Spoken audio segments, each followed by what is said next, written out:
if you gave an example about Russia failing and China is also failing, but at the same time, if you look at Cuba, right, that is not failing, right? It's been it is accepting the communist regime and it's been steady as well. Is my thought process right? Or no, see, the Cuban model is that in Cuba they focus very strongly on health. They are number one health, and I think the best healthcare system I think is in Cuba as well as education. But I'm talking about innovation, growth, and development. that is not there in Cuba. Yeah, it's not there. No, how many let's say Fortune 500 companies are originated from Cuba? Yeah, exactly, right. So that's the reason. But again, you can also argue philosophically that is having companies and economic growth is that growth or is that happiness is what defines us. So that's a completely different argument. You can just say that you don't need growth to have happiness, and happiness is of utmost importance. Like how Bhutan says how much happy our citizens are, and that's why Bhutan ranks number one happiness index. So, but that's a completely different philosophical argument. But scope of this book, they talk about development is more economic growth, equitable economic growth, everyone gets empowered. So in that scope, Cuba is not. If you look at the per capita GDP and so on and so forth. What do you think about to measure how much or how far a country has grown, you first need the right parameters, you should know. So where growth is needed and where, our country stands. So do you think the union government gives the right data to the people, or do they have any measuring scale where you can say, yes, my country is here in this spot in this field? I mean, I feel that everything is tweaked. If the government only releases data, what it wants the people to hear, not the right data. So see, there are two things. So first, this government focuses on, let's say we are going to become third largest GDP in the world in the next 2 years. This is the argument, saying we are going to overtake UK, or the S12 colonial superpower. But the fact of the matter is, India is 18 times bigger, the population, than UK. Per capita GDP in the UK is 20 times higher than India. But still they are able to sell this. So basically GDP itself does not say anything. But even the GDP, also the argument that you are making based on GDP is also flawed. Also your GDP number is flawed. Right? So GDP is still not a marker. Again the GDP figure the country releases is wrong. So, but again these are the things, normally to a layman, GDP term has been in rhetoric. So they all think, okay, India is going to become the third largest economy. GDP is growing by 8%, 9%. But the challenge is that we have to go and take it to people in layman's term that it's not GDP that is important, it's the overall inclusive development and how they can understand. And that will be a challenge because it's not easy to take this to people and make them understand what a real growth or what a real development is. So when you see, when we had Dr. Manmohan Singh talking about economics and then becoming the finance minister and then going on to be the PM, but then we don't have any academians like that in the present government, that gives us a confidence, telling us the government is going the right path, or not. Don't consider even the government, the other academians or the other economists who speak about our finance. See, in this book there's an interesting line which I also believe. It talks about is the countries that do badly. It is not that they do not know what good economics is. See, if any government wants, they can take good economists, right? They can hire them. But the actual real problem is, will the politics allow for the actual economists to come and do what is good for the country? Will they allow? Simple reason. In Congo, you can never make an institution inclusive simply because there are 20 elites controlling. Same thing in Russia. Can you make Russia purely democratic institution inclusive? No. You leave Putin alone, there are a bunch of oligarchs. So how does this government thrive? This government thrives on corporates. This is the only country in the world where you have electoral bonds, where corporates can come and donate, or anybody can donate any amount of money to a political party. Who donates how much to whom, no one knows except for the ruling BJP. And they get 80% of all the electoral funds, right, through electoral bonds. And electoral bonds, if you analyze minutely, 90% of the funds to BJP have come from corporate houses, top 500 to 1,000. So your government is thriving on them. So why will you make a policy which is beneficial to the broader public than not to benefit the corporates? And it's not just that. That is when electoral bonds were introduced, the corporate tax is reduced from 35% to 22%, and taxes on fuel increased, or rather indirect taxes increased, and then tax on fuel also increased. So it's a clear correlation. So basically, I would not even go to 500 to 100 corporates. There are a bunch of handful of corporates supporting this government. So it's not that they do not know economic policies that will work, or they do not have access to good economists. It is just because they cannot do it. Their politics will not allow it, because their politics is getting money from the corporates or certain rent seekers. I would not even say corporates, I will say rent seekers rather, and then using that money to buy MLAs, buy the media, the fourth pillar of democracy, and then tweak wherever possible the institutions. Okay, now when you are talking about, you said the lower section of society, I feel that there's a lot of responsibility on their side as well to come up. In the sense, for example, you look when you're talking about the dominant communities, they take debt for development, as in like say for educational loans and all. Whereas the lower rung, when they take loans, it's like I have to make a gold earring for somebody, some cultural custom. It's like that.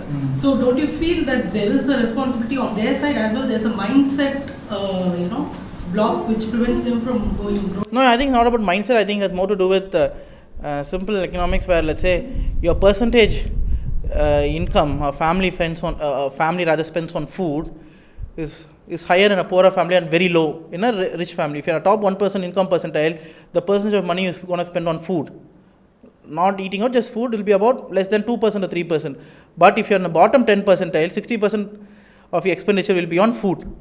So because someone in the poorer, and also here, income inequality is clearly correlated to the caste inequality. So because someone is borrowing money to eat food, is not because he's not managing his finances well that he has to borrow for food. It is because of his situation. He's making 100 rupees, 60 rupees spent on food. That for 2 days he's not making the 100 rupees. He'll have to borrow for food. He have to eat. So why they borrow and for what? I would not say it has to do with culture, but it has to do with their economic situation. You are an extremely good book. There's a timeline 300, 400 years back and what is here. I want to hear from you, because what sorry that I have not read this book, should have. But you have very clearly mentioned that the book what it talks about is the institutionalism. The institution, if it is very transparent, it then becomes imperative for the government to be successful. In the end of your speech, you touched about China, because I wanted to ask you more on that, because China today claims that they're going to be the superpower in the world. What exactly is the institution transparency that is happening in China? That's my question one. Once you answer that, then I go to the question. No, sir, the last chapter of the book, I think if it's the last chapter, I'll just tell you the chapter number also. Understanding prosperity and poverty. So in this, authors talk about historical evidences. So based on what they say, they are not very, very bullish about China being the superpower and overtaking every other country. They don't say that. They say it would reach a level and stagnate simply because of all the reasons I've explained. In China, for example, if you're let's say from one part of China, you cannot move to other part of China without the permission of the government. You cannot put your children in the schools there. Let's say not everyone could migrate to Shanghai, right? Even there, then there are a lot of levels of, as you say, inequality that comes with it, because someone who's born in Shanghai will have better education, and so there's no free mobility. Also, you cannot question authority. There is no law, right?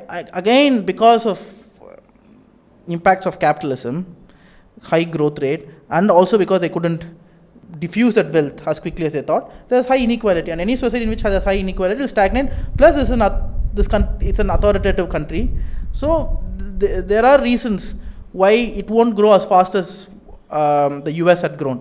For example, what is the guarantee? Let's say you develop a patent, so that's going to change the world. Will you do it in China or in the US? No. If you are Chinese, you will do it in the US for simple reason. is because there's 100% surety, 100% surety that even if, let's say, if the present President Joe Biden in the US, you go post against him, it's not going to affect your business. You can even call Joe is making bullshit economic policy, it's nothing going to affect. But in China, even a single tweet against the ruling regime would destroy the business. However strong your idea, innovation, or your patent is. So that is why they will go to a country like a US, because the business wouldn't get affected. So that clearly explains why it will stagnate in the long run. Can I ask my second question? Yes, for sure. In contribution to that is, what prevents countries like India to make their institutions transparent and accountable? Of course, you will have time and again mentioned that, though it's not there, but explicitly you said because of the caste system and other things. But what else? I remember Chandrababu Naidu was trying to do something when he became Chief Minister of Andhra Pradesh some 30 years back. But after that we didn't hear it, but we don't know whether it's still working or evaporated later. But what prevents us from doing that? See, as I said, not just India, any country, what prevents us from doing what is necessary is not lack of knowledge. It's mostly have to do with the changing the existing status quo. For example, in Mexico, what makes it impossible to take on the drug cartel is because how infused they are in the actual system, right? When it comes to money power and so on and so forth. Their influence in the media, influence in the judiciary, influence in every institution of the land. Again, you go to Russia. I'll again go to Russia. What makes it impossible to make Russia an inclusive country or completely democratic is not Putin himself, is the oligarch. So they are already in the system. Why will they want to let go of what they already have, right? So here we have a system in India where certain percentage takes it all. So if you want to make it, if you want to rather tweak it and say the rules of the game is fair, the rules of the game is not favoring only 2 people or 3 people. So why will these 2 or 3 people allow for that to happen when these people have enjoyed the benefits for the last many years and they have included in every aspect? So they still can make sure that it will not happen. For my understanding, the social reforms are the changes in the social reforms are foundation upon which we make the political reforms.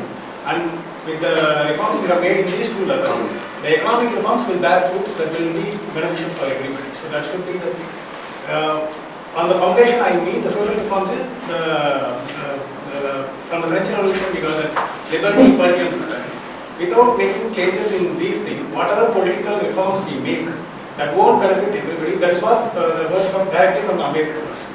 He directly took the 3 things from the French Revolution, he put it into a constitution and says, without making any social reform, whatever political reform you give, that's not going to help. But in this, as India totally has done this, because in Tamil Nadu you can see that there is a considerable change in the social reform. It was led by the Daron movement from the 20s, you can see.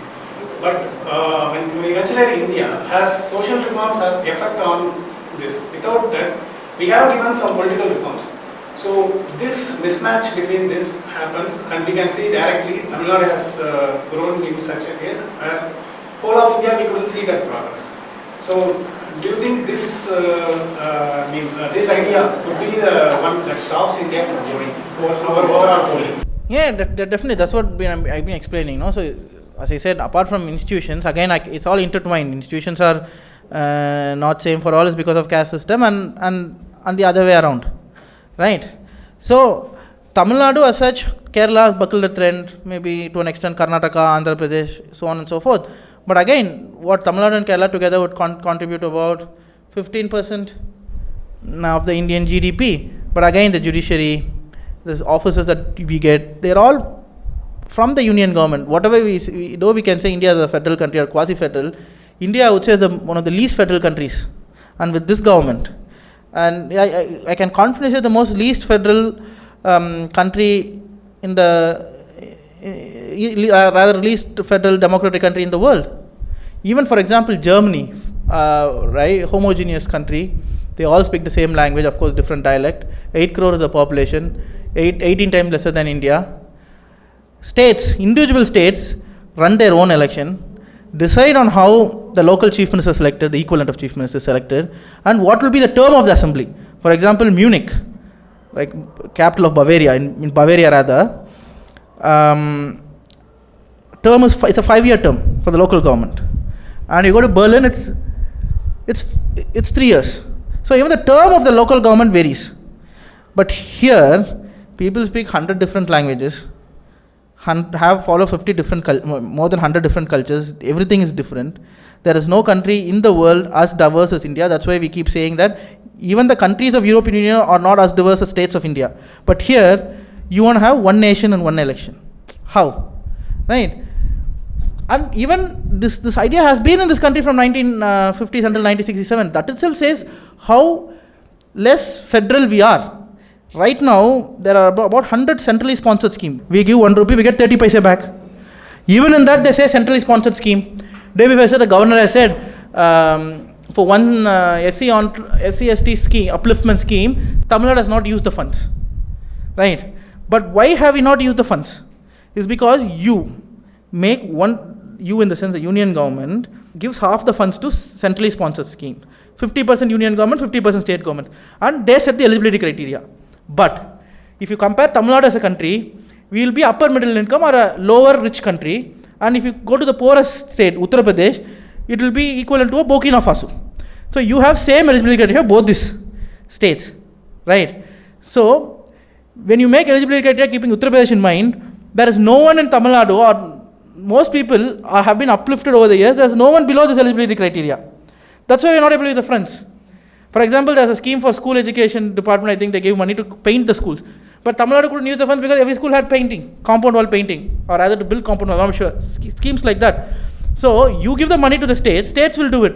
So even though we have had social development and so on and so forth, we are constrained, to an extent with the funds, with policies. Half of the things are in concurrent list, half the things are in, quarter of the things are in state list, quarter of the things are in union list. We want to, let's say we made social progress. For example, Tamil Nadu has highest number of doctors, 4 doctors per 1,000 population, which is higher than France, UK. Like only countries like Switzerland and Norway have about 4.5, 4.6 doctors. But even in Norway, by paying about 2 crores annum, they couldn't send doctors from remote villages because no one wanted to go and work there. But in Tamil Nadu, you can see doctors everywhere. Okay, places are not hostels in Norway, those islands I'm talking about, but still, why you are able to do it is not because of cash-based incentives, because we made people from all caste groups, people from all rural areas become doctors because of a system in which we didn't have entrance exam, because entrance exam are anti-social justice, we know all that. So because of that, they, at least if, let's say if a remote part of, let's say somewhere remote village in Nilagiri has produced 10 doctors, at least one will want to go to the nearest town there and work. Or if 100 doctors are produced, one will go to the village and work. So you have doctors everywhere. So that is through our system. What does the union government come and do? They bring in NEET, through which you promote people only from urban areas, certain specific income group to become doctors. So these are the constraints I'm talking about in policy making, which Tamil Nadu has.